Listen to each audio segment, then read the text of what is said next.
એટલે કે તારીખ 8 જૂન 2026 સોમવારે સુરેન્દ્રનગર જિલ્લાના કોંઢ ગામે ખેડૂતો ઉપર જે અત્યાચાર, જુલમ અને તાનાશાહી થઈ રહી છે એમને સાથ આપવા, સપોર્ટ આપવા અને તાનાશાહી જુલમ સામે અવાજ ઉઠાવવા માટે આવતીકાલે સોમવારે બપોરે 4:30 થી 5 વચ્ચે હું કોંઢ ગામે જવાનો છું. તો જે લોકો ખેડૂતોને સમર્થન કરતા હોય, ખેડૂતોની લડાઈમાં સાથ આપવા માંગતા હોય, એ બધા આવે એવી મારી લાગણી છે.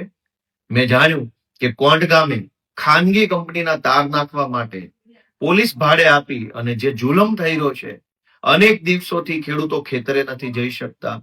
નાના બાળકો ઉપર પણ જુલમ થયો છે. 8-10 વર્ષના છોકરાઓને પણ પોલીસે ડિટેન કર્યા છે.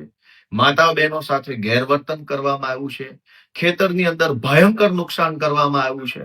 આ બધી જ પરિસ્થિતિનો રૂબરૂ તાગ મેળવવા, લોકો સાથે શું ઘટનાઓ બની છે એની માહિતી મેળવી અને આખા ગુજરાત સુધી એ વાત પહોંચાડવા આવતીકાલે સોમવારે 8 તારીખે કોંઢ ગામે સાંજના 4:30 આસપાસ આપણે મળીએ. જય કિસાન.